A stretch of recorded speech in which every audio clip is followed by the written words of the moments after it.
আমি আপনাদের মাঝে কোরআনে কারিমের সূরা বাকারা আয়াত নাম্বার 155। আয়াত নাম্বার কত? আয়াত নাম্বার কত? 155 আয়াতের আলোচ্য বিষয়টা এরকম। আল্লাহ পাক বান্দাদেরকে ডাক দিয়ে বলেছেন, আমি তোমাদেরকে 5টা পরীক্ষা নেব। কয়টা পরীক্ষা? আল্লাহ যে পরীক্ষা নেবেন এটা কি যৌক্তিক নাকি অযৌক্তিক? ভাই, বাবা সন্তানকে 1000 টাকা দিবে মাসে টিউশনি বা প্রাইভেটের টাকা দেওয়ার জন্য। বাবা কি পরীক্ষা ছাড়াই 1000 টাকা সন্তানকে দেয় নাকি পরীক্ষা নিয়ে দেয়? পরীক্ষা নিয়ে দেয়। টাকা 1000 দিলাম, ও কি ওই দোকানের পিছনে যায় সিগারেট খাইলো কিনা? টাকা 1000 দিলাম, স্যারকে দিল নাকি গার্লফ্রেন্ড নিয়ে রিক্সার ভুট তুলে সারাদিন চিপাই চুপাই ঘুরলো? এটা বাবা জেনে শুনে বুঝে পরীক্ষা নিয়ে ছেলের হাতে টাকা দেয়। আর ছেলে যদি 2 নাম্বার থাকে তাহলে স্যার সরাসরি যায় টিচারের কাছে টাকা দেয়। মাসে 1000 টাকা আপনার ছেলেকে দিবেন, আপনি পরীক্ষা নিয়েই টাকা দিচ্ছেন।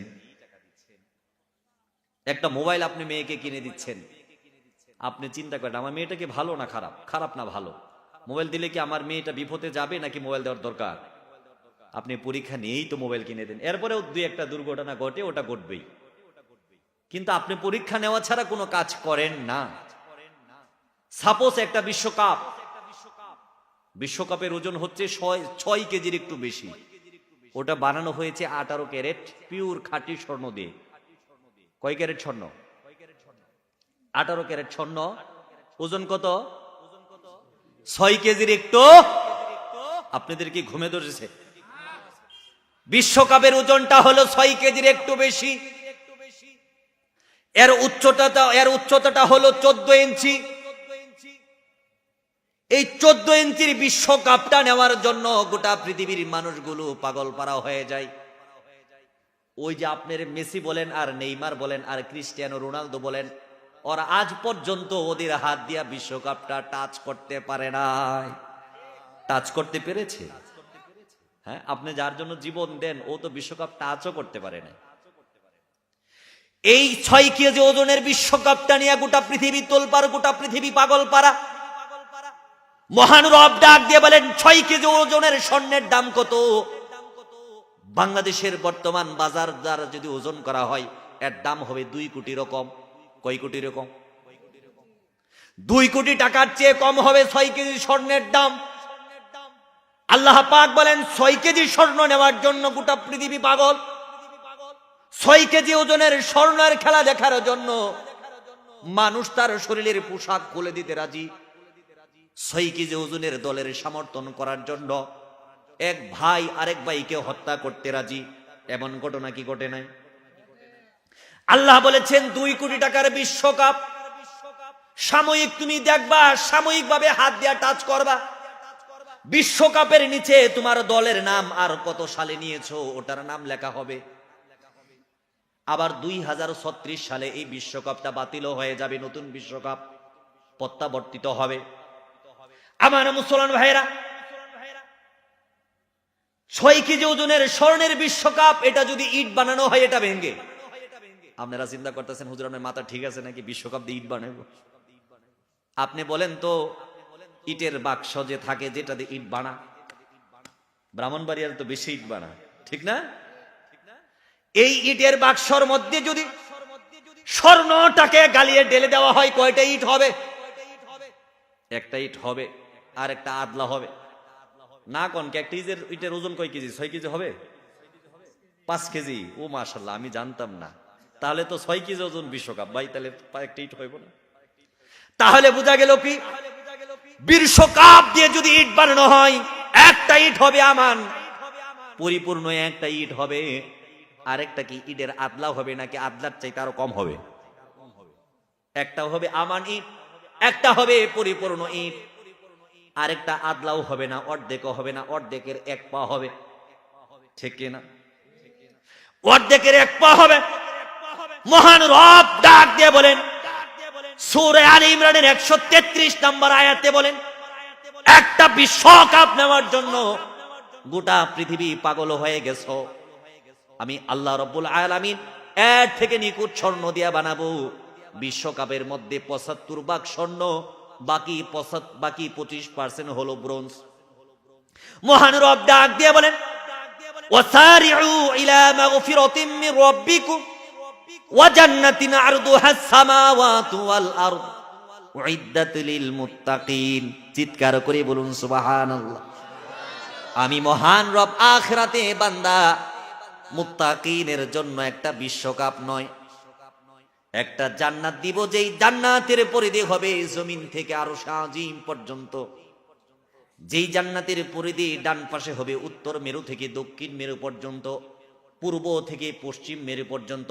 গোটা পৃথিবীর যেই দৈর্ঘ্য প্রস্থ রয়েছে, একটা জান্নাতের দৈর্ঘ্য প্রস্থ হবে এর থেকে বহু গুণ বড়। চিৎকার করে বলুন সুবহানাল্লাহ। আমার মুসলমান ভাইয়েরা, আমরা যে স্টেজে বসে কথা বলছি, ৫,০০০, ১০,০০০, ২০,০০০ বর্গ ফুট, এর থেকে বেশি বড় তো হওয়ার কথা নয়। আল্লাহ পাক ২,৮৮,০০,০০০, এর থেকে বেশি গোটা পৃথিবী যদি মাপা হয় মিলিয়ন মিলিয়ন বর্গ ফুট নয়, বর্গ মাইল হবে। আল্লাহ পাক বলেন, এত বিশাল বড় জান্নাতের ভিতরে বিশাল বড় বড় দালান কুঠি আমি নির্মাণ করে দিব। এক একটা ইটের ওজন থাকবে বিশ্বকাপের থেকে বেশি, এক একটা ইটের দাম থাকবে বিশ্বকাপের থেকে বেশি। এক একটা ইট বানানো হবে 18 ক্যারেট স্বর্ণ দিয়ে নয়, তার থেকে বেশি উন্নত মানের স্বর্ণ দিয়া। এক একটা সিমেন্ট বানানো হবে মণিমুক্তা দিয়া, যেই ইটের বাইনগুলা থাকে, ফাঁকগুলা থাকে, বালু দিয়া নিবারণ করা হয়। আমি আল্লাহ পাক মেশকে জান্নাতের আতর দিয়া ওগুলো নির্মাণ করে দিব। এমন বালাখানা তোমাকে তৈরি করে দিব, 5 বছর 4 বছর পরে ফেরত নিব না। খালিদিনা ফিহা আবাদা, কিয়ামত অবধি, কিয়ামত অবধি, কিয়ামত অবধি যত দিন ইচ্ছা ওখানে থাকবি। মহান রব কোনোদিন তোর কাছ থেকে ওই বাড়ি ফেরত নিবে না। চিৎকার করে বলুন সুবহানাল্লাহ। আমার মুসলমান ভাইরা, এবার কাজের কথায় আসুন।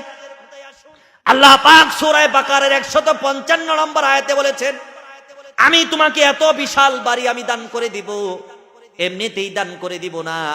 আমি আল্লাহ পাক তোমার 5টা পরীক্ষা নিব। কয়টা পরীক্ষা?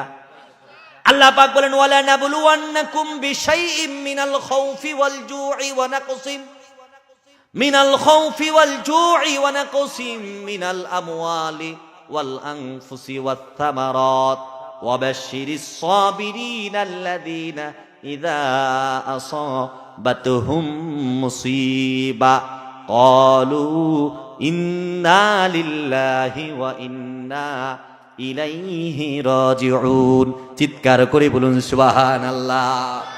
মহান রব, দয়ার নবী, মায়ের নবী, প্যারে নবী, মাহবুবে নবী, আকায়ে নামদার তাজদারে মদিনা মুহাম্মদ আরবি মুস্তাফা সাল্লাল্লাহু আলাইহি ওয়াসাল্লামকে ডাক দিয়ে বলেন, আপনার বান্দাদেরকে, আপনি আপনার উম্মতদেরকে আপনি নবী বলে দেন, আপনার বান্দাদেরকে যে আমি ওয়াসারিউ ইলা মাগফিরাতিম মির রাব্বিকুম ওয়া জান্নাতিন আরদুহাস সামাওয়াতু ওয়াল আরদ, এত বিশাল জান্নাত দিব, এমনি দিব না, আমি 5টা পরীক্ষা নেওয়ার মধ্যে দিব।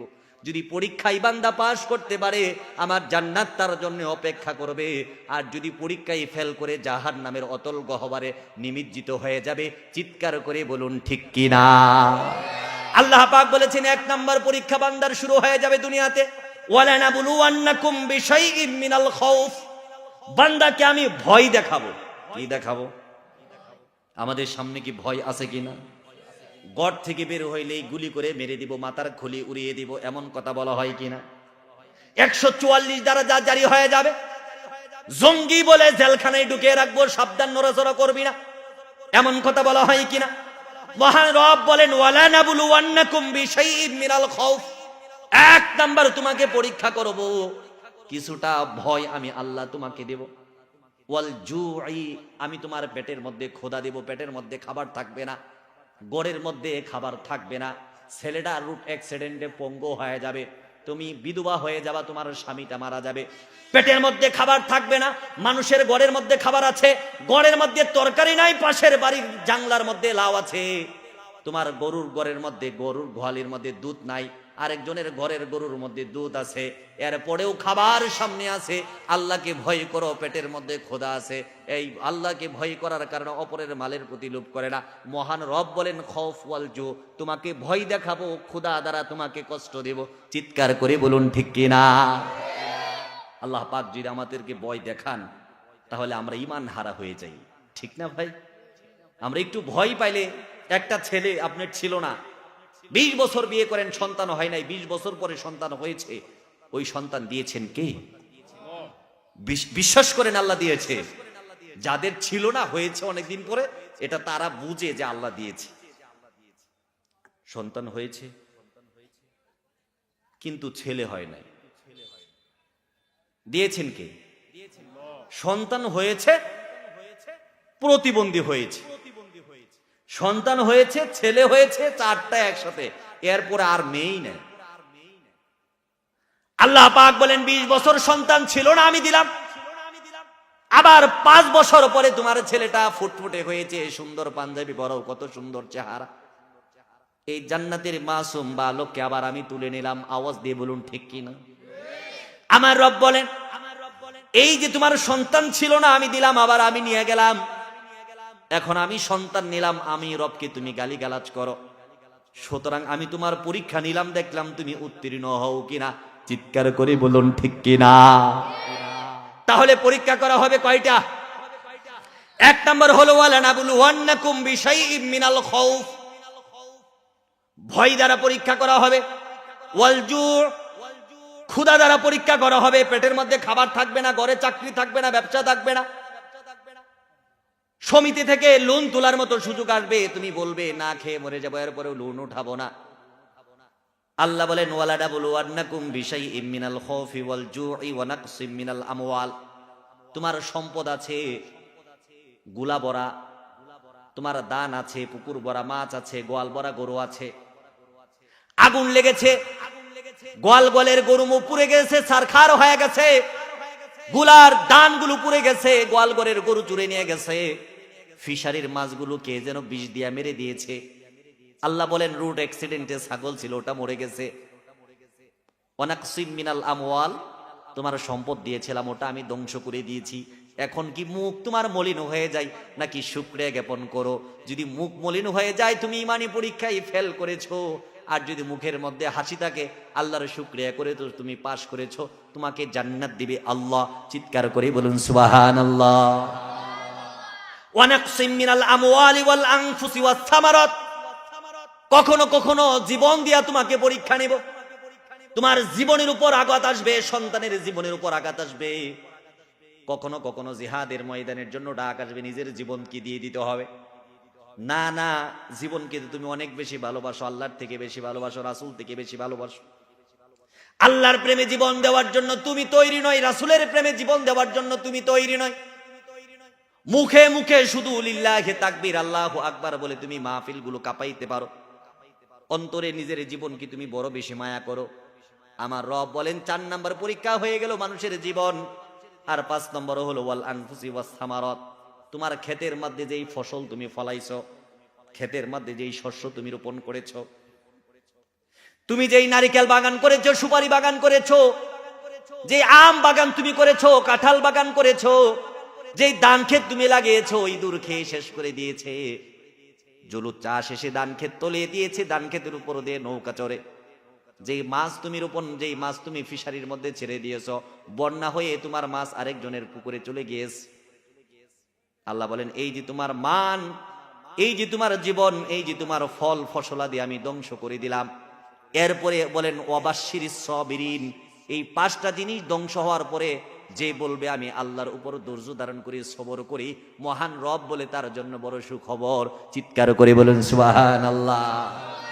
তাহলে এই পরীক্ষায় যারা পাশ করবে, মহান রব সূরা আল ইমরানের 133 নম্বর আয়াতে বলেন যারা পরীক্ষায় পাশ করবে তাদের জন্য পুরস্কারটা হলো ওয়াসারিউ ইলা মাগফিরাতিম মির রাব্বিকুম ওয়া জান্নাতিন আরদুহাস সামাওয়াতু ওয়াল আরদ উইদ্দাত লিল মুত্তাকিন।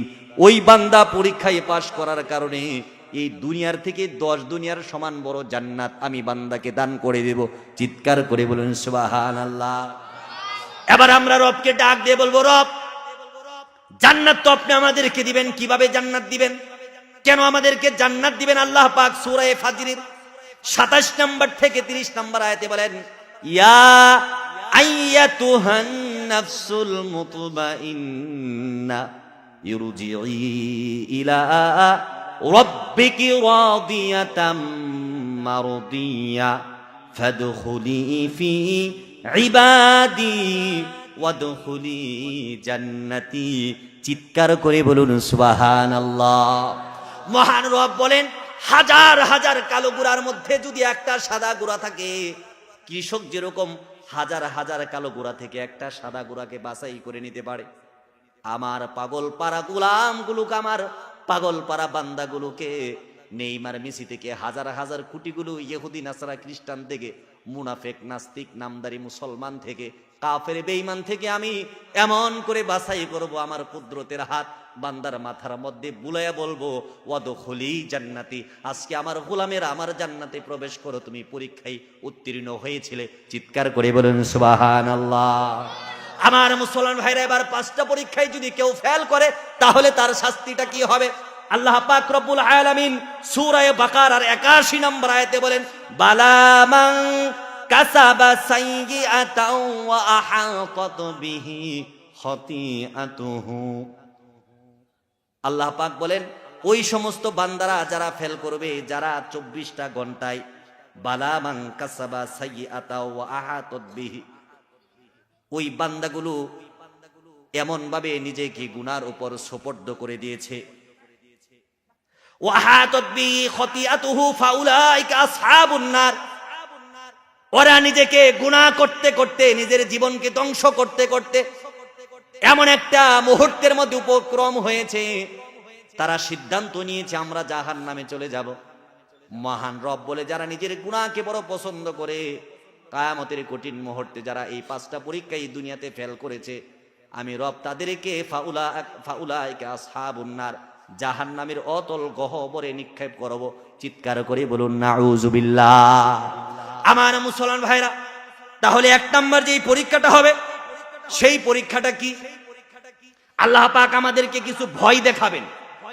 5টা ভয়ের কথা বলেছি। কয়টা ভয়ের কথা? আল্লাহ পাক আমাদেরকে কখনো কখনো সম্পদ নষ্ট করার মাধ্যমে ভয় দেখাবেন, আল্লাহ পাক আমাদেরকে কখনো সন্তান ধ্বংসের মাধ্যমে ভয় দেখাবেন, আল্লাহ পাক কখনো কখনো বিধবা করার মাধ্যমে আমাদের পরীক্ষা নেবেন, আল্লাহ পাক কখনো কখনো প্রতিবন্ধী সন্তান দিয়ে আমাদের পরীক্ষা নেবেন, কখনো কখনো আমার পুকুরের মাছগুলো মেরে দিয়ে মহান রব পরীক্ষা নেবেন, কখনো কখনো ব্যবসার দোকানের মধ্যে আগুন লাগাইয়া আমাদের পরীক্ষা নেবেন। মহান রব বলেন, আমি তোমাদেরকে এমন পরীক্ষা নিব, যদি পরীক্ষায় ফেল করো বড় বিপদ হয়ে যাবে, আর যদি পরীক্ষায় পাশ করো তোমার কোনো চিন্তা হবে না। চিৎকার করে বলুন সুবহানাল্লাহ। আমরা যেই পরীক্ষাটা দেব, আমরা যদি রাস্তা দিয়ে মসজিদে যাই, যদি হুচুট খেয়ে আমাদের নোকের মধ্যে যদি একটু ব্যথা পাই, আমাদের মনটা বড় খারাপ হয়ে যায়। ভাই আওয়াজ দিয়ে বলুন ঠিক কিনা? আমরা মনে করি এত মুসল্লি আছে, মরার আল্লাহ বুঝি আমার এই চোখে দেখে পিছলা খাইলাম কেন, কোমরের হাড্ডি ভাঙলো কেন? আওয়াজ দিয়ে বলুন ঠিক কিনা? তোমার ছেলেটা স্কুলে গিয়েছে, রোড অ্যাক্সিডেন্টে বিশ্ব রুটে ইন্তেকাল করেছে, বুক চাপড়ে কান্না করার বলো, মরার আল্লাহ বুঝি আমার এই চোখে দেখলো, আমার সন্তানটারে দেখলো স্কুলে 600 বাচ্চা, আমারটা কেন মরলো? আওয়াজ দিয়ে বলুন নাউযুবিল্লাহ। আমাদের যেই পরীক্ষাগুলো মহান রব নেই, এগুলো একেবারে ছোট। সাহাবা একরামের যেই পরীক্ষাটা ছিল, ওগুলো পরীক্ষা অনেক বড় ছিল, এরপরেও সাহাবীরা পাশ করেছেন কিনা? আওয়াজ দিয়ে বলুন পাশ করেছে কিনা? কখনো কখনো সাহাবীদেরকে পরীক্ষা করা হলো, সাহাবী খেজুর খায়। আল্লাহর নবী বলেন, এই মুহূর্তে জিহাদের ময়দানে যেই ব্যক্তি শাহাদাত বরণ করবে, সে আমার সাথে জান্নাত থাকবে। খোদার কসম করে বলি, উহুদের যুদ্ধের ইতিহাস, সাহাবী অর্ধেকটা খেজুর মুখের মধ্যে দিল, আর অর্ধেকটা খেজুর ফেলে দিল, দৌড়িয়া গেলা, ইন্তেকাল হয়ে শাহাদাতের সুদা পেয়ালা পান করলো। চিৎকার করে বলুন সুবহানাল্লাহ। তার মানে বোঝা গেল সাহাবায়ে কেরাম শুধু নিজেকে এত বেশি মূল্যায়ন করতেন না, যতটা মূল্যায়ন আল্লাহ এবং তার রাসূলকে করতেন। আমার মুসলমান ভাইরা, একজন সাহাবীর ঘটনা বলি, নাম হলো হানজালা। আপনারা কি নাম শুনেছেন? নাম কি? নামটা কি? আওয়াজ দিয়ে বলুন। হানজালা রাদিয়াল্লাহু তাআলা আনহু বিবাহ করেছে মাত্র, রাত্রে বাসর রাত। বিকেলে আমার নবী রাহমাতুল লিল আলামিন মদিনার মানুষদেরকে ডাকলেন, ও মদিনাবাসী তোমরা কোথায় আছো? আমরা একত্রিত হয়ে যাব, উহুদের যুদ্ধ পরিচালনা হয়ে যাবে। কে কোথায় আছো, কার ঘরে কি আছে নিয়ে হাজির হয়ে যাও। হানজালা ঘরের মধ্যে বউটা রেখে জিহাদের ময়দানে যাওয়ার জন্য যেখানে লিস্ট করা হয়, মুজাহিদদের নাম লিস্ট করা হয়, ওখানে হাজির হয়ে গেছে। আল্লাহর নবী বলেন, হানজালা তুমি কেন এসেছো? কেন তুমি এসেছো? আল্লাহর নবী গো, আমি জিহাদের ময়দানে যাওয়ার জন্য এসেছি। আল্লাহর নবী ডাক দিয়ে বলেন, হানজালা তুমি না আজকে মাত্র বিয়ে করেছো, রাত্রে বাসর করবে? না না, জিহাদের ময়দানে যেতে হবে না, আমি আল্লাহর নবী তোমার জন্য ছুটির ঘোষণা করে দিলাম। তুমি একদিন ছুটি কাটাইয়া দ্বিতীয় দিন যুদ্ধের ময়দানে অংশগ্রহণ করবা। ছুটি দিছে কে? বাসর রাত্রের বউ। এরপরে রাসূল ছুটি দিছে, ছুটি কাটাও, বউয়ের সাথে আনন্দ করো। বাসর রাত্রের বউ রেখে জিহাদে যাবেন দূরের কথা, 30 বছর আগে বিয়ে করছেন, এখনো ঢাকা গার্মেন্টসে চাকরি করেন, মাসে 3 দিন মিথ্যা ছুটি লইয়া বউয়ের সাথে দেখা করার জন্য পলাইয়া চলে আসেন। আওয়াজ দিয়ে বলুন ঠিক কিনা? বউয়ের মোহাব্বত, বড় মোহাব্বত যখন অন্তরে জেগে ওঠে, আর কিছু ভালো লাগে না, সব ফেলে স্ত্রীর কাছে আমরা চলে যাই। হানজালা রাদিয়াল্লাহু তাআলা আনহু স্ত্রীকে রাসূলের থেকে বেশি মোহাব্বত করেন নাই। এবার হানজালা রাদিয়াল্লাহু তাআলা আনহু আল্লাহর নবীর জিহাদের ময়দানে সারির মধ্যে দাঁড়িয়ে গেল। আল্লাহর নবী হানজালাকে ডাক দিয়ে বলেন, ইয়া হানজালা লিনাফসিকা আলাইকা হাক্কুন, তোমার নিজের উপর তোমার একটা হক আছে, ওয়ালি যাওজাতিকা আলাইকা হাক্কুন, এবং তোমার স্ত্রীর উপর তোমার হক আছে। বিবাহ করেছো, 26 বছর 27 বছর তোমার বয়স, নিজের শরীরের চাহিদার যৌবনের উপর তোমার হক আছে, স্ত্রীর উপরও তোমার বড় হক আছে। হানজালা, আমি রাসূল ছুটি দিলাম, স্ত্রীর ঘরে চলে যাও, বাসর ঘরে চলে যাও, যদি প্রয়োজন হয় আগামী কালকে তুমি জিহাদের ময়দানে অংশগ্রহণ করবা। হানজালা একবার ওদিকে চলে একবার ওদিকে চলে, শেষ পর্যন্ত বাড়িতে এসেছে। বউয়ের চেহারা দেখার পরে মনটা বড় ভালো, এত সুন্দরী বউ রেখে কে ঘর থেকে বের হইতে চায়? আমার মুসলমান ভাইরা রে আমার, এবার হানজালা রাদিয়াল্লাহু তাআলা আনহু সারা রাত্র স্ত্রীর সাথে সহবাসের মাধ্যমে, আনন্দের মাধ্যমে, খুশ গল্পের মাধ্যমে সারাটা রাত্রি কাটিয়ে দিল। ফজর আজান হয়ে যাবে মসজিদে নববীতে, এমন মুহূর্তে কে যেন মিথ্যা অপপ্রচার রটিয়ে দিল মদিনা মক্কার বুকে। কে যেন সিংহা নিয়ে ঘোষণা দিল, কে কোথায় আছো? আল্লাহর নবী শাহাদাত বরণ করেছে, আল্লাহর নবী ইন্তেকাল করেছে। এটা যখন কোন সাহাবী শুনে, তার কলিজা মুখ দিয়ে বের হয়ে যাওয়ার কথা, তার দম বন্ধ হয়ে যাওয়ার কথা। লুঙ্গিটাকে কোন রকমে কোমরের মধ্যে পেঁচ দিয়া হানজালা রাদিয়াল্লাহু তাআলা আনহু দেয়াল থেকে নাগা কুশমুক্ত তলোয়ারটা হাতের মধ্যে নিয়ে লাফ দিয়া ঘর থেকে বের হয়ে গেছে। বউটাও পিছন থেকে বের হয়ে গেছে। বউটা হানজালার লুঙ্গির মধ্যে টান দিয়ে বলেন, স্বামী গো আমার, আপনি কোথায় যান? ও আমার স্ত্রী, তুমি কি মদিনার মসজিদের নববীর মধ্যে, মসজিদের আশেপাশে কোন যুবক জানি এলান করে গেল নবী ইন্তেকাল করেছে? রাহমাতুল লিল আলামিন নবী যদি ইন্তেকাল করে, আমি হানজালা বেঁচে থেকে আর কি? আমার মুসলমান ভাইরা, আমরা নেতার জন্য স্লোগান দেই যেন নেতা খুশি হয়। বঙ্গবন্ধুর জন্য আমাদের সমাজের মানুষ স্লোগান দিয়েছিল যেন বঙ্গবন্ধু খুশি হয়। কিন্তু যেদিন বঙ্গবন্ধু তার ওই বাড়ির মধ্যে মরে গেল, কিন্তু কোন নেতা কর্মীর খবর ছিল না। চিৎকার করে বলুন ঠিক কিনা? আবার নবী করিম সাল্লাল্লাহু আলাইহি ওয়াসাল্লামের কর্মীগুলো তো এমন ছিল, যখন শুনেছে নবী ইন্তেকাল করেছে, আসলে তো নবী ইন্তেকাল করে নাই, সাহাবী পাগল পারা হয়ে নাপাক শরীরে ঘর থেকে বের হয়ে গেছে। বউটা গলা কাটা মুরগির মতনে পিছনে গিয়া জড়াইয়া ধরেছে। বউটা এবার গাড়ির মধ্যে ধরে, স্বামী গো আমার, আপনি চলে যাচ্ছেন জিহাদের ময়দান, আপনার শরীরটা নাপাক, আপনি কি একবার চিন্তা করেছি আপনার উপরও গোসল ফরজ হয়ে গেছে? বউয়ের চেহারার দিকে আর তাকায় না। হানজালা কাঁদতে কাঁদতে দৌড়াইতে শুরু করে বউকে বলে, ও আমার বউ, আমার পিছনে তুমি ডাকবা না, আমার পিছনে ডাকবা না। জিহাদের ময়দানে যেতে চাই, আমি ফরজ গোসল করব, এতটা সময় আমার হাতে নাই, যদি বেঁচে থাকি রে আমার স্ত্রী এসে গোসল করব, আর যদি মরে যাই আমার জন্য দাবি টাবি ছেড়ে দেবা। চিৎকার করে বলুন সুবহানাল্লাহ। স্ত্রী বলেন, স্বামী আমার বিবাহ হলো মাত্র, বাসর রাত্র যাপন করলেন, একটু খেদমত আপনার করতে পারলাম না। আল্লাহর নবী তো বলেছেন যদি সেজদা করা জায়েজ হতো স্বামীকে সেজদা করা লাগতো। আমি তো একজন শিক্ষিত যুবতী মেয়ে, আরবির প্রতি তো আমারও মহব্বত আছে, কিন্তু আমার বড় আফসোস হচ্ছে এই শীতের আরামের রাত্রির মধ্যে আপনি গোসল ফরজ নিয়ে নাজাসাত অবস্থায় জিহাদের ময়দানে যেতে চান। আমি কুয়া থেকে একটু পানি তুলে একটু গরম করে আপনাকে গোসল করাই দিতে চাই। হানজালা রাদিয়াল্লাহু তাআলা আনহু কি স্ত্রীর ভালোবাসা, বাসর রাত্রের ভালোবাসা, গরম বিছানা, হানজালা রাদিয়াল্লাহু তাআলা আনহুকে ঘরের মধ্যে রাখতে পারে নাই। এবার হানজালা ছুটতে ছুটতে জিহাদের ময়দানে চলে যায়। জিহাদের ময়দানে হানজালা চলে গিয়া হানজালা শাহাদত বরণ করে মৃত্যুবরণ করে। আল্লাহর জান্নাতের পাখিরে এসে হানজালাকে মৃত্যুবরণ দিয়া দেয়। এবার হানজালা রাদিয়াল্লাহু তাআলা আনহার স্ত্রী চিন্তা করলো আমার স্বামী নাপাক অবস্থায় জিহাদের ময়দানে গিয়েছে, জানার দরকার আছে স্বামী কি এই বেঁচে আছে নাকি মরে গেছে। এবার মহিলাটা সকাল হতেই পাগল পারা হয়ে জিহাদের ময়দানের দিকে ছোটে। জিহাদের ময়দানে গিয়া উমরের সাথে দেখা হয়, বলে উমর আমার আল্লাহর নবী আছে কিনা? বলেন যে হ্যাঁ, নবী তো সুস্থ আছে, নবীর দুইটা দাঁত ভেঙে গিয়েছিল, নবীকে আমরা পাহাড়ের চূড়ায় নিয়ে সারা রাত্র পাহারা দিয়েছিলাম। মহিলা বলেন মদিনার অলিতে গলিতে বাচ্চারা পর্যন্ত কাঁদে, মদিনার অলিতে গলিতে পশু পাখি খাবার ছেড়ে দিয়েছে, তারা শুনেছে রহমাতুল লিল আলামিন নাকি ইন্তেকাল করেছে। উমর বলেন আমার নবী সুস্থ আছে। এবার মহিলা বলে আমি নবীর সাথে একটু কথা বলতে চাই। রাসূলের সাথে মহিলার কথা হয়ে গেল।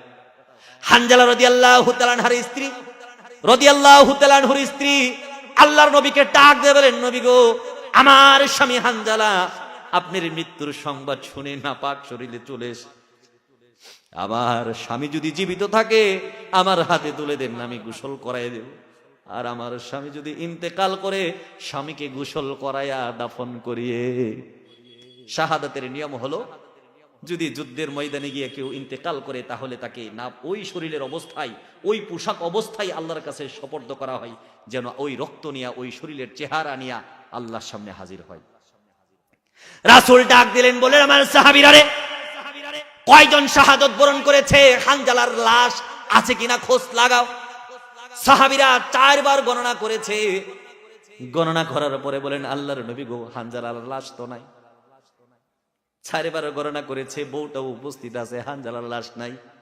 বউ কাঁদতে কাঁদতে বলেন আল্লাহর নবী, আমি 100% শিওর করে বলি আমার হানজালা আমাকে রেখে জিহাদের ময়দানে এসেছে, এখানে আছে, হয়তো জীবিত আছে নয়তো মৃত্যু আছে।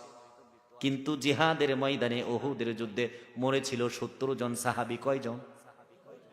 70 জন ইন্তেকাল করেছিল, শাহাদাতের পেয়ালা পান করেছিল। বারবার গণনা করার পরে 69 এমত অবস্থায় জিব্রাইল এসে নবীকে ডাক দেয়। নবী আসমানের দিকে তাকিয়ে তাকিয়ে কান্না করে, ঠোঁটগুলো একটু বাঁকায়, আর নবী কান্না করে কোনো কথা বলে না। আবু বকর ডাক দিয়ে বলেন, ইয়া রাসূলুল্লাহ, ইয়া হাবিবাল্লাহ, কেন আপনি কান্না করেন না? চোখ দিয়ে কেন জল আসে না? মুখটা শুধু বাঁকিয়ে রাখছেন, আমাদেরকে কেন বলেন না কি হয়েছে? ওয়াকিলা ইয়া রাসূলুল্লাহ সাল্লাল্লাহু আলাইহি ওয়াসাল্লাম, সাহাবীরা জিজ্ঞেস করলেন, ইয়া রাসূলুল্লাহ, আসমানের দিকে কেন তাকান? আল্লাহর নবী বলেন, ইন্নী আরা মা লাউ তারাউনা, আমি যা দেখি তোমরা তা দেখো না। জমিনের মধ্যে 69 জন লাশ আছে, আর একটা লাশ আমার আল্লাহর ফেরেশতারা এসে বাইতুল মামুর অর্থাৎ ফেরেশতাদের মসজিদে নিয়া, স্বর্ণের জলচকির মধ্যে নিয়া, হাউজে কাউসারের জান্নাতি পানি দিয়া 70,000 ফেরেশতারা আমার হানজালাকে গোসল করা।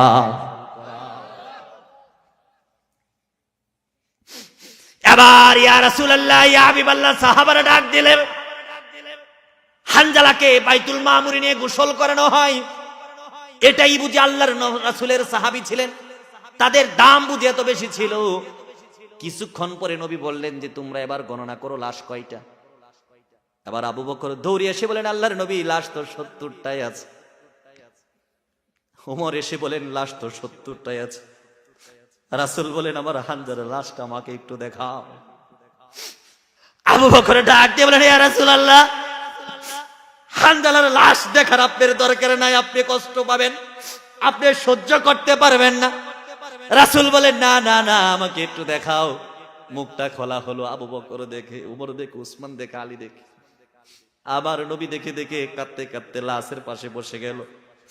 রহমতের নবী হানজালার মাথার দিকে তাকিয়ে দেখেন, হানজালার মাথা থেকে যেন টপ টপ করে পানি পড়ে, এই যে কুয়াশার যেই পানি আপনাদের শরীরে পড়ে, রহমতের পানি, এটা তো জান্নাতের পানির সমপরিমাণ দান মুসলমান।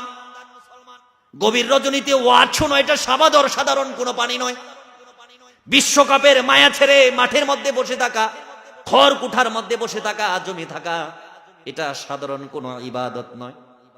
হানজালার শরীর থেকে টপ টপ করে পানি পড়ে। নবী কাঁদতে কাঁদতে মাটির মধ্যে বসে পড়ে বলেন, আমার হামজা আছে কিন্তু হানজালা আছে কিন্তু হানজালার মাথার খুলিটা নাই। নবী এবার কাঁদতে কাঁদতে বলেন, আমার হানজালা আছে, হানজার মাথার খুলিটা নাই। আমার হানজালা আছে, হানজালার নাকটা কোথায়? আমার হানজালা আছে, হানজালার কানটা নাই। আমার হানজালা আছে, হানজালার কলিজাটা নাই।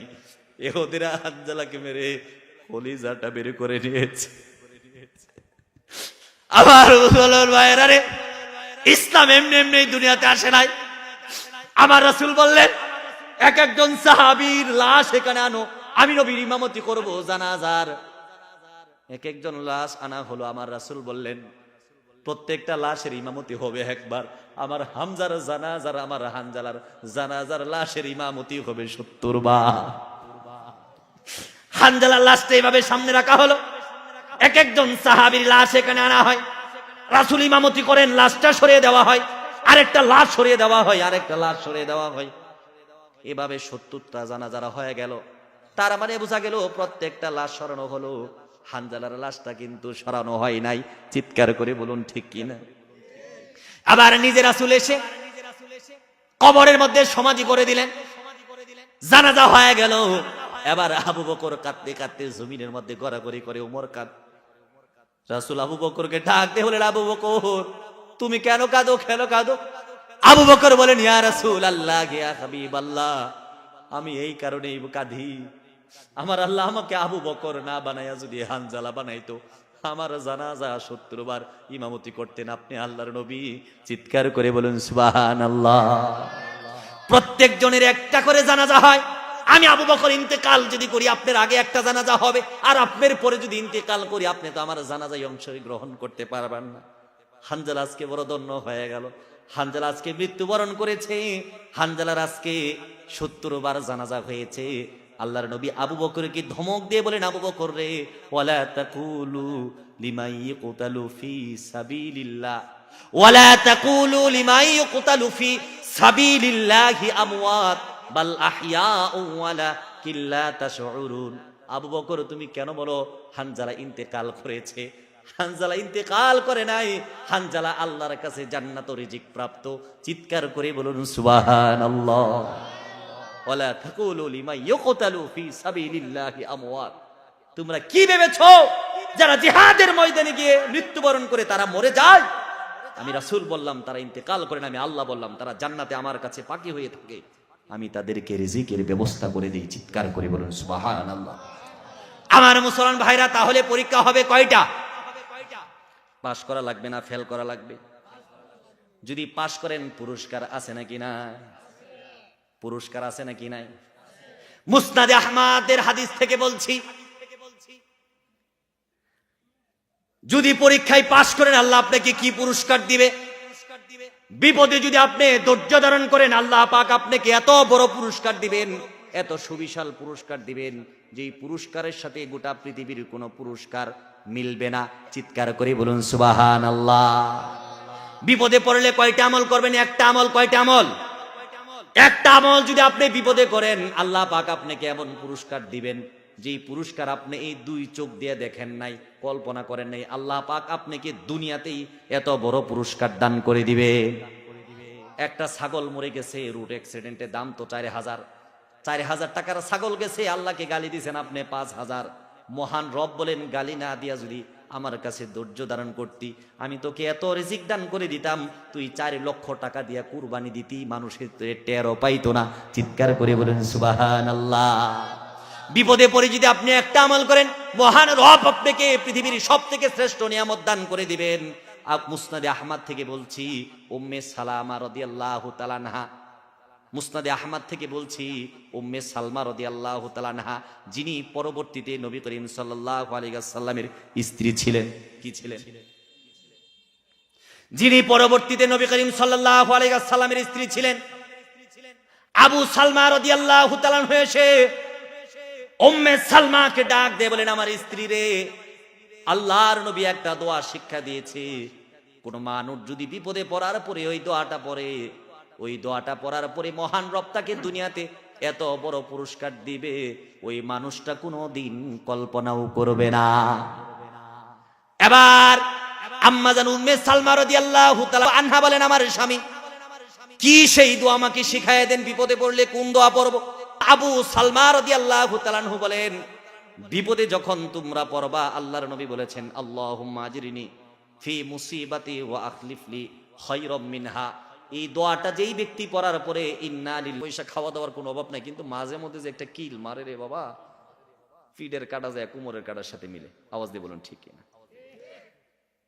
আপনি অনেক ভালো মানুষ, 60 বছর বয়স, এখন যদি বলি চাচি, চাচা কেমন? চাচা তো তোমার খুব ভালো, কিন্তু এখনো যদি বুড়া বুড়া বেটি দেহে এমন ভাবে সামনটাকে চোখটা তুললে ফেলাই। আওয়াজ দিয়ে বলুন ঠিক কিনা? আম্মা জান আয়েশাকে জিজ্ঞেস করা হলো, আল্লাহর রাসূলের চরিত্র কেমন? আম্মা জান আয়েশা বলেছেন, ওয়া ইন্নাকা আলা খুলুকিন আযীম। আল্লাহ কোরআনে বলেছেন, পৃথিবীর সব মানুষের চরিত্র থেকে উত্তম চরিত্র হলেন আল্লাহর নবীর। চিৎকার করে বলুন সুবহানাল্লাহ। আম্মা জান আয়েশা জিজ্ঞেস করা হলো, আপনার কাছে নবীর চরিত্র কেমন? প্রত্যেক বউয়ের কাছে তার স্বামীর দোষের অভাব নাই। আম্মা জান আয়েশা বলেছেন, আল কুরআনু হাইয়ুন মুহাম্মাদুর রাসূলুল্লাহ। জীবন্ত কোরআন যদি তোমরা দেখতে চাও, আমার স্বামী নবী মুহাম্মদকে দেখো। কোরআন তোমাদের সাথে কথা বলে না, আমার নবী আমার সাথে কথা বলে। কোরআন আমার কাছে যেরকম পবিত্র, আমার নবীর চেহারা, আমার নবীর চরিত্র ঠিক এতটাই পবিত্র। চিৎকার করে বলুন সুবহানাল্লাহ। দয়ের নবী, মায়ের নবী, প্যারে নবী, মাহবুবে নবী, আকায়ে নামদার তাজদারে মদিনা মুহাম্মদ আরবি মুস্তাফা সাল্লাল্লাহু আলাইহি ওয়াসাল্লাম। এবার উম্মে সালমাকে বলে, সালমা রে, মন খারাপ করিস না, স্বামী মারা গেছে, কি হয়েছে? আল্লাহ আমাকে পাঠাইছে, এই তাফসীর ইবনে কাসির থেকে বলছি, গল্প বলছি। আল্লাহ আমাকে পাঠাইছে, তোকে বিয়া করতে চাই, তুমি কে বলো? লজ্জা পাইছে না? এই কি বলেন, লজ্জা পাইছে না? যত ভদ্র থাকুক, যত মুরব্বী থাকুক, আপনাদের এলাকায় অনেক মুরব্বী আছে, 50 বছর বয়স, 60 বছর বয়স, বউটা মারা গেছে, এখনো বড় আফসোস হয়, শীতের মধ্যে একা একা ঘুমাই। বউটা যদি থাকতো, একটু পানি গরম করে দিত, মসজিদে যেতাম। আপনি যুবক মানুষ, 20 বছর, 25 বছর, 30 বছর বয়স, আপনি চিন্তা করেন, আব্বারে যদি এখন বিয়া করাই, সমাজে মানুষে আমার জাটা মারবো, মান সম্মান থাকবে না, শ্বশুর বাড়ির লোকেরা কি বলবো? খোদার কসম করে বলি, বাবাকে কষ্ট দিবেন না, যদি সম্ভব হয় বাবাকে বিয়া করাই দেন, খালি ঘরের মধ্যে বাবাটা বড় আনন্দে থাকবে। চিৎকার করে বলুন ঠিক কিনা? আমার মুসলমান ভাইয়েরা, এবার আল্লাহর নবী প্রস্তাব দিলেন, উম্মে সালমা তুমি কি বলো, আমি বিয়ে করতে রাজি। এবার উম্মে সালমা মুস্কি মুস্কি হাসে পর্দার ওই পাশে, বলেন, আল্লাহর নবী আপনি যে কি বলেন, আপনার মতো স্বামী পাওয়া পৃথিবীতে এর থেকে বড় নিয়ামত কিছু না। আপনাদেরকে মনে আছে বলেছিলাম, বিপদে যদি কেউ একটা আমল করে, তাকে নিয়ামত দিবেন কে? আল্লাহ। নিয়ামত কে? আল্লাহ দিছে। উম্মে সালমা এবার চিৎকার করে বলেন, আমার নবী রাহমাতুল লিল আলামিন, আমি যে আপনার কাছে বিয়ে বসবো, আমার 3টা দোষ আছে। কয়টা দোষ? 1 নাম্বার দোষ হলো, আমি বড় লজ্জাবতী মেয়ে, আমি বড় লজ্জাবতী মহিলা।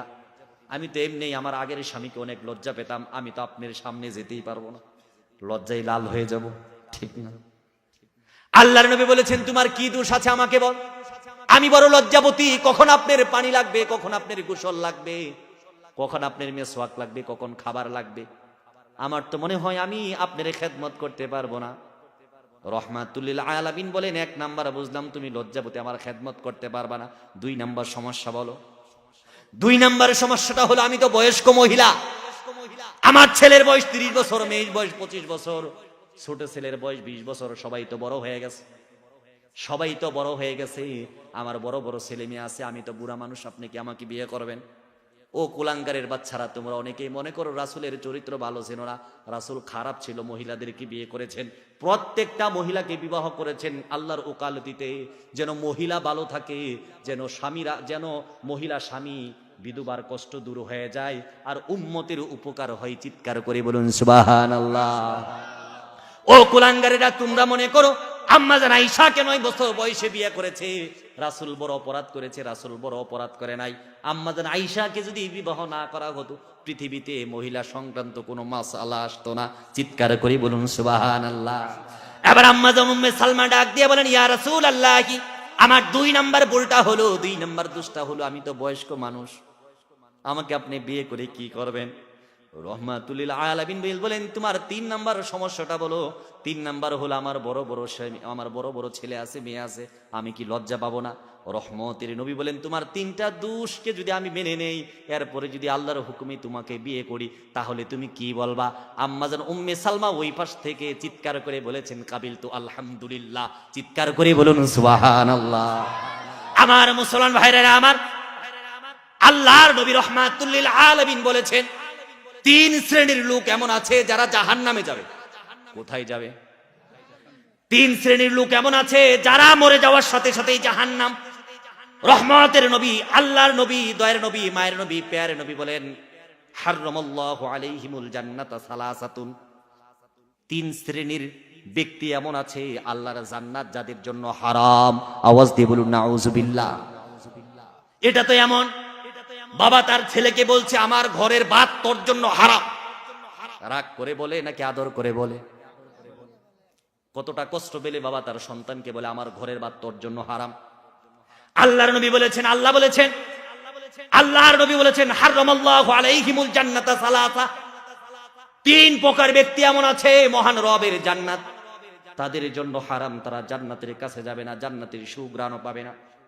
আল্লাহর নবী বলেছেন, 1 নাম্বার হলো ওই সমস্ত ব্যক্তি, মুদমিনুল খমরি, 1 নাম্বার হলো ওই সমস্ত ব্যক্তি যারা মদ্যপান করে। এমন লোক কি আপনাদের সমাজে আছে না? মদ পান যারা করে, যারা গাঁজা সেবন করে, যারা নেশা করতে করতে, ইয়াবা খাইতে খাইতে, ডাল খাইতে খাইতে, বাবা খাইতে খাইতে, চাচা খাইতে খাইতে, দাদা খাইতে খাইতে, 14 গোষ্ঠী খাইতে খাইতে রাস্তায় পড়ে থাকে। আল্লাহর নবী বলেন, হারামাল্লাহু আলাইহিমুল জান্নাতা সালাসা। 3 শ্রেণীর লোকের জন্য জান্নাতটা হারাম করে দিয়েছেন আল্লাহ। 1 নাম্বার হলো ওই যুবক, ওই ব্যক্তি, যেই ব্যক্তি মদ পান করাকে, নেশা করাকে পেশা বানিয়ে নিয়েছে।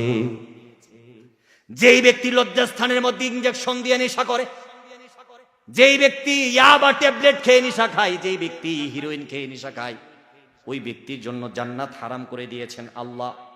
শুধু তাই নয়, আল্লাহর নবী বলেছেন, ফাকাদ ওয়াকা আলা খালাতিহি ওয়া আম্মাতিহি।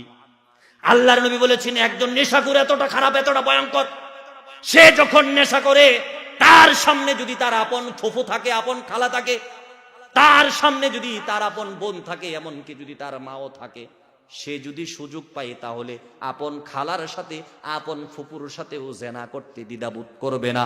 আওয়াজ দিয়ে বলুন নাউজুবিল্লাহ। বাবা তোমার পায়ে হাত দিয়ে বলি, ছেলেটা কি তোমার নেশাখোর?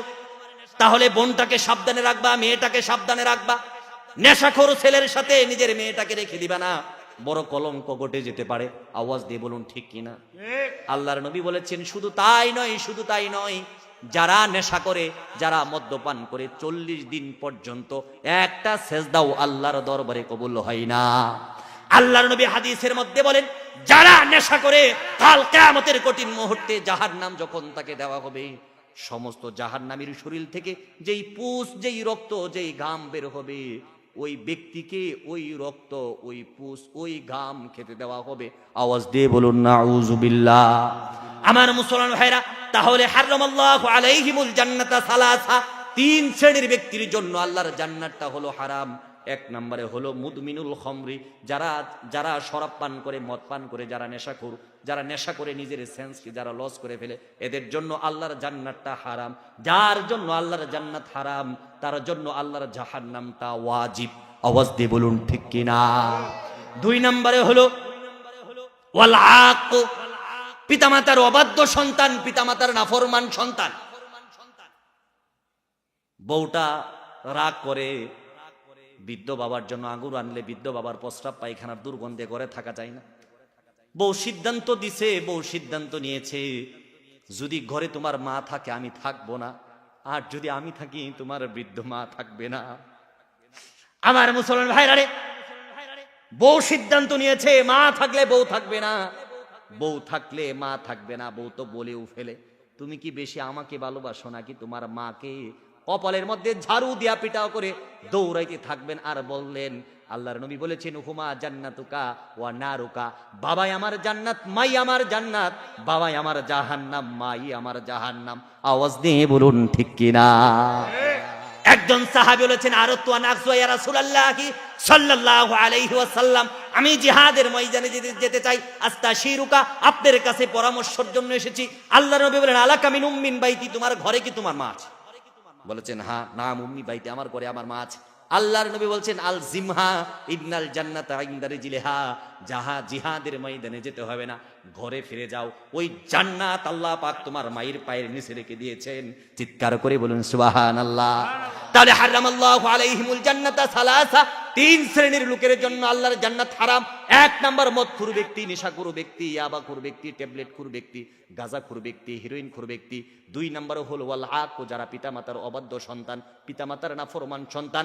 আমরা তো মোবাইল খুললে, পত্রিকা খুললে এখন এমনও দেখি, কয়েকদিন আগে দেখেছি রংপুরের পীরগাছায় প্রকৌশলীর মৃত্যু হয়েছে বৃদ্ধাশ্রমে, সন্তান ছেলে মেয়ে পিতার জানাজায়ও আসে নাই। আওয়াজ দিয়ে বলুন নাউযুবিল্লাহ। আমার মুসলমান ভাইরা, তিন নম্বরে জাহান্নামে যাব ওই সমস্ত মানুষ, জান্নাত তার জন্য হারাম যারা হলো দাইয়ুস ব্যক্তি। যারা কি ব্যক্তি? দাইয়ুস কি বুঝেন?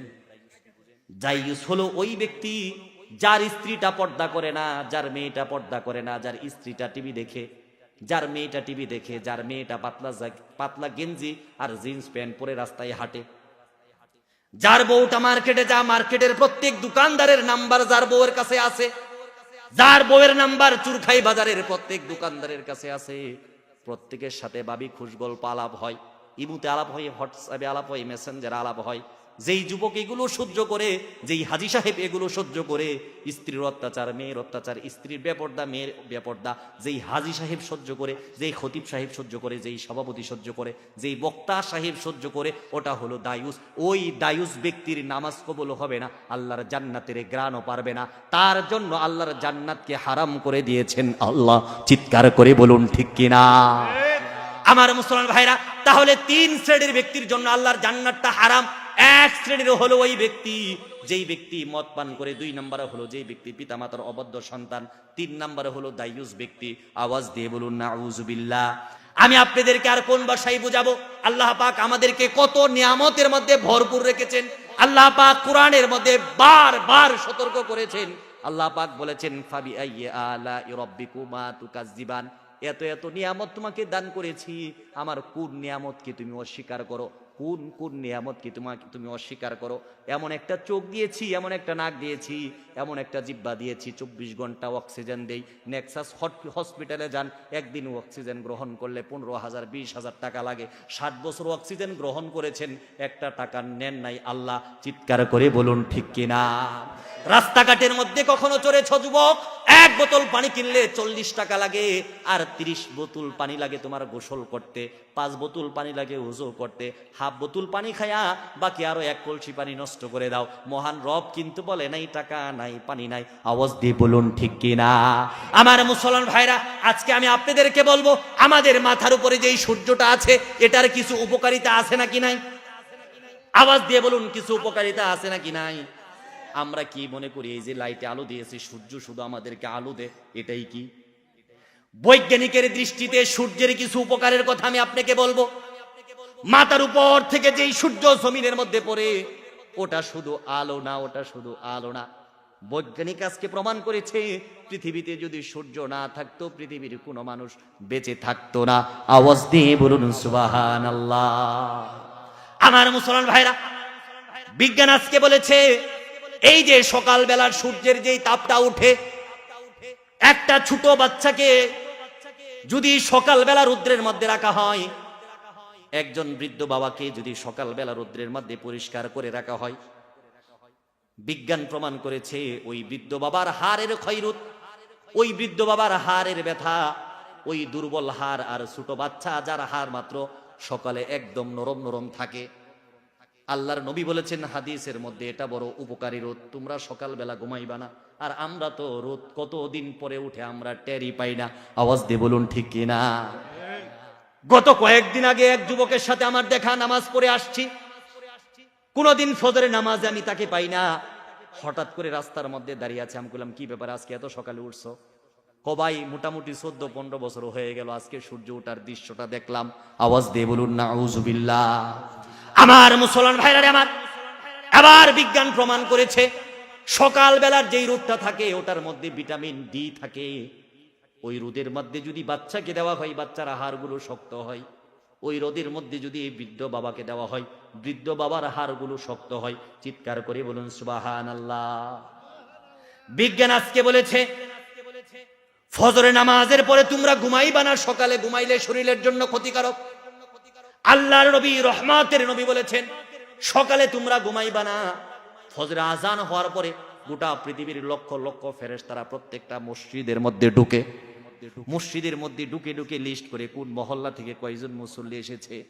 যারা ফজরের নামাজের মধ্যে মসজিদে যায়, আমার রহমতের নবী বলেন ফজরের নামাজ শেষ হওয়ার সাথে সাথেই ফেরেশতারা তাদের আমল নামায় উত্তম রিজিক বন্টন করে দেয়। চিৎকার করে বলুন সুবহানাল্লাহ। এবার আপনার প্রশ্ন, হুজুর ফেরেশতারা যদি ফজর নামাজের পরে রিজিক বন্টন করে, আমি 40 বছর ধরে নামাজ পড়ি, আগে আমার গরু ছিল 2টা, হাল চাষ করতাম, এখন তো আমার গরুই নাই। আগে রিক্সা ছিল, রিক্সা চালাইতাম, টাকা পাইতাম, এখন তো রিক্সাও নাই, তাহলে তো আমি দিনে দিনে ফকির হই। মহান রব বলেন এটা শুধু খাবারের নাম রিজিক নয়, মহান রব জান্নাতটাও তোমার রিজিকে রাখতে পারেন। চিৎকার করে বলুন ঠিক না। আমার মুসলমান ভাইরা, এই সূর্যের তাপ সম্পর্কে যদি আমি তোমাদেরকে বলি, বৈজ্ঞানিক আজকে প্রমাণ করেছে আল্লাহ পাক সূর্যের আলোটা দিয়া গোটা পৃথিবীর মানুষকে শুধু আলো দেয় এটা নাই। আল্লাহ কোরআনে বলেছেন ওয়ালাকাদ আনজালনা মিনাস সামাই রিজকা, আমি আকাশ থেকে রিজিক ফালাই। এই যে ফুটা ফুটা পানি পড়ে এটা তো আমরা দেখি রিজিক, কিন্তু আমরা তো দেখি এটা পানি, কিন্তু আসলে এটা রিজিক। এই পানি না থাকলে গাছ হবে না, সূর্যের আলো না থাকলে একটা গাছ হবে না, গাছ বিচি থেকে গাছ হবে না, গাছ থেকে পাতা হবে না, পাতা থেকে ফুল হবে না, ফুল থেকে ফল হবে না, ফল থেকে কাঠ হবে না। যদি সূর্যের আলো থাকে সবকিছু হবে। চিৎকার করে বলুন সুবহানাল্লাহ।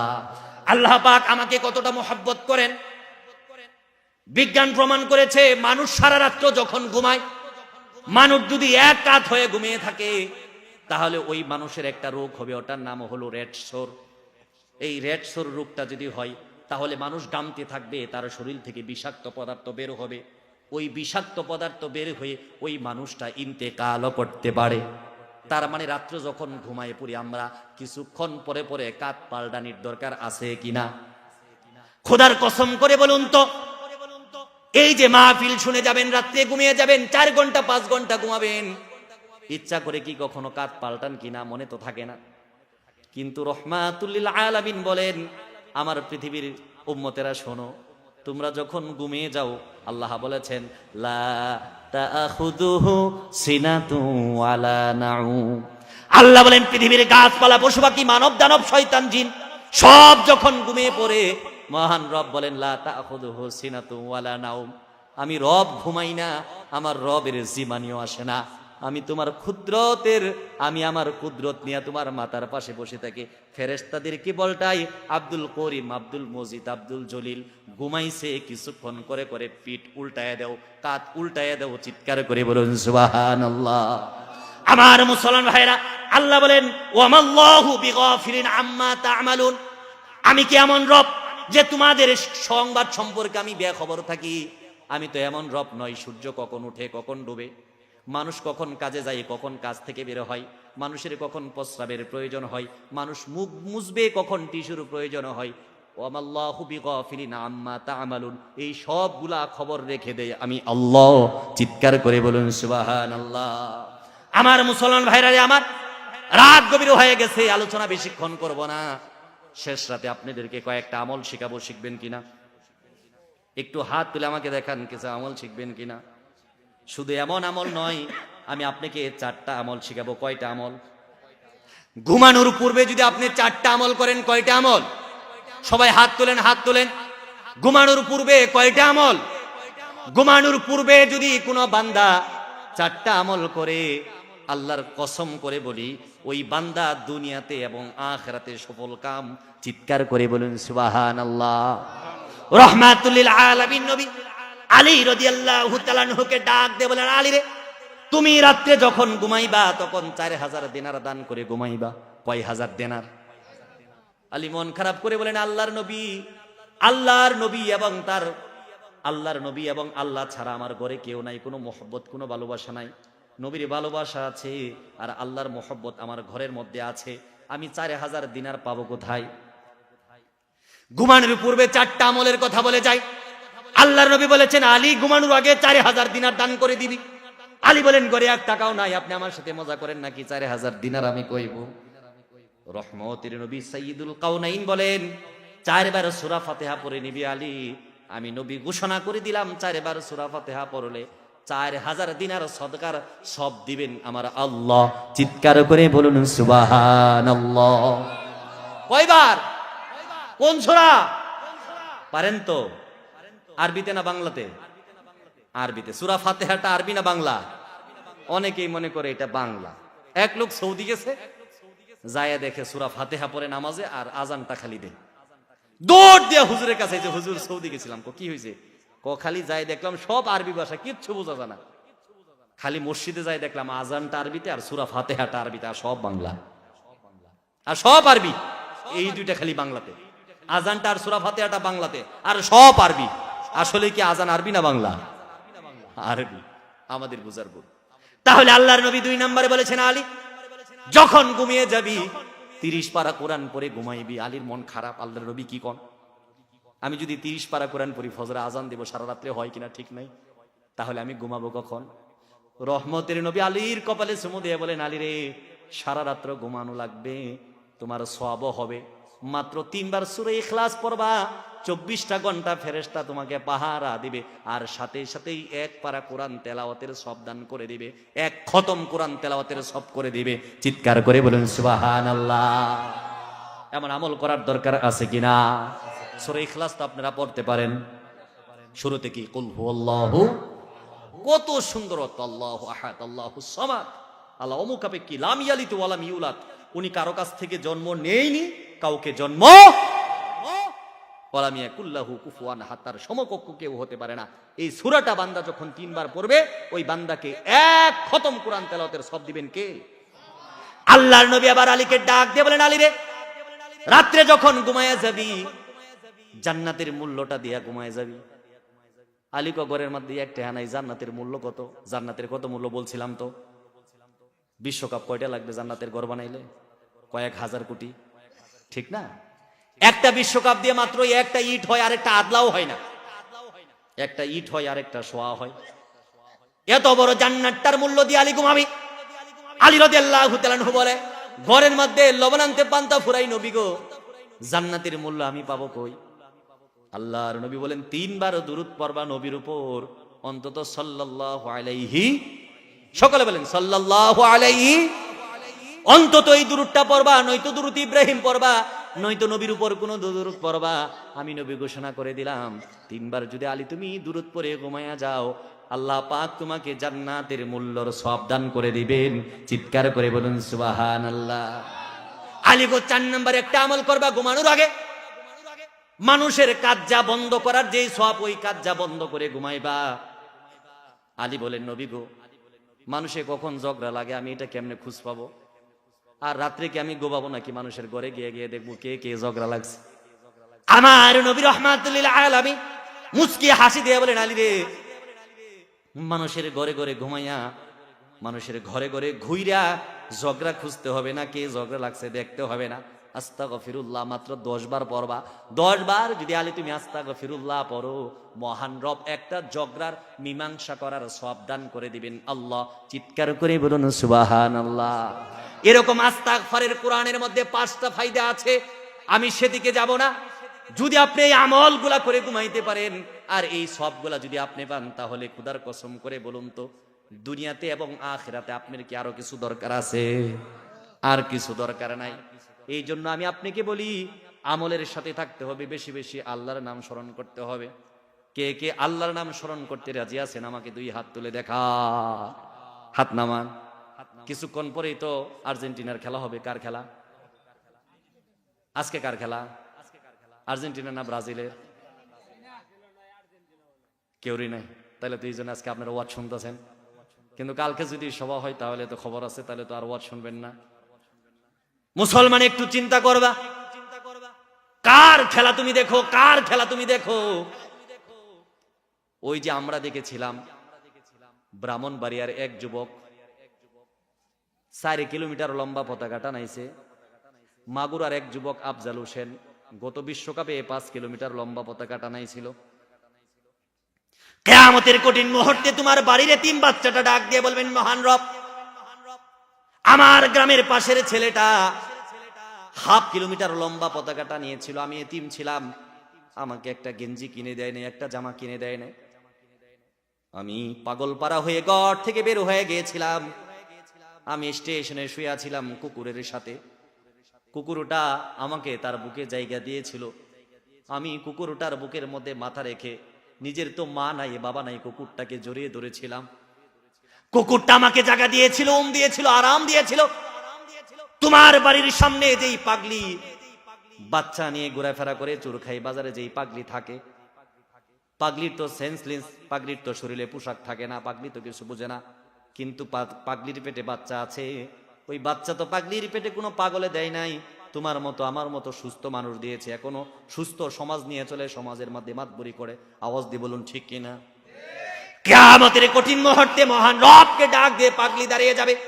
পাগলি দাঁড়িয়ে যাবে, বলবে, আমি চুরখাই বাজারে ছিলাম, আমি মানুষের দুয়ারে দুয়ারে ঘুরতাম, আমার সাথে জেনা করে মানুষ আমাকে সন্তান দিয়েছে। সন্তানের দায়িত্ব নেয় নাই, আমার দায়িত্ব নেয় নাই।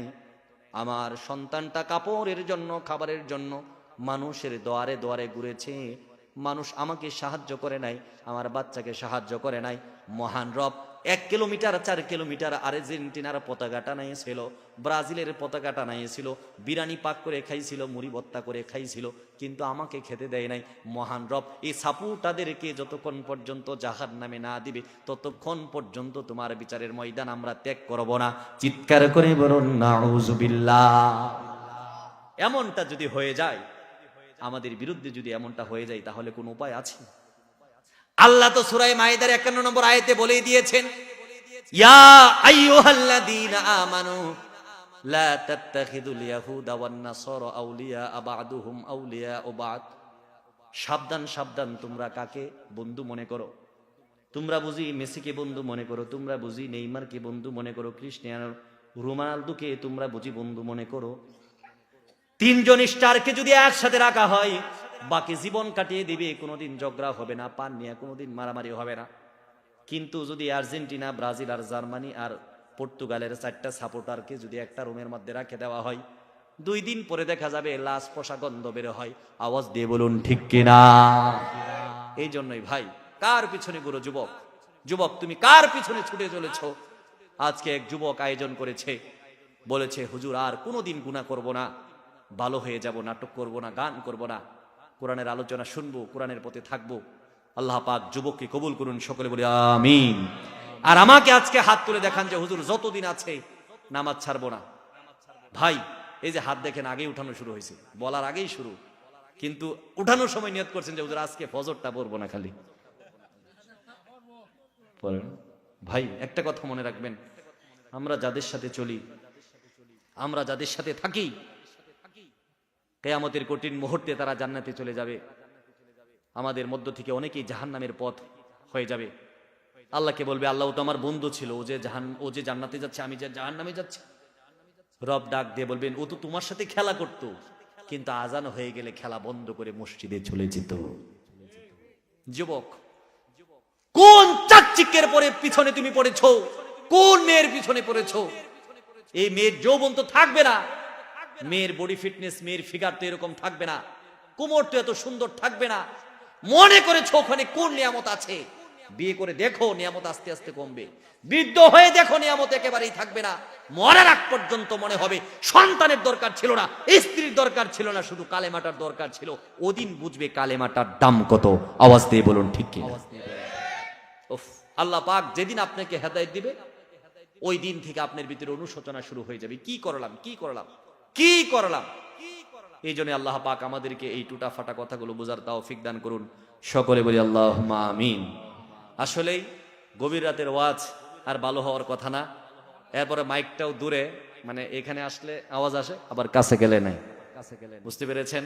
তবে আলহামদুলিল্লাহ অল্প সময়ের অনুষ্ঠান। আমাকে বলেছে হুজুর আপনার এই বক্তা দাওয়াত দিব, আপনিই থাকবেন, যেদিন সুযোগ দিবেন ওই দিনই। বাইকে আছে নাকি? ভাই কই?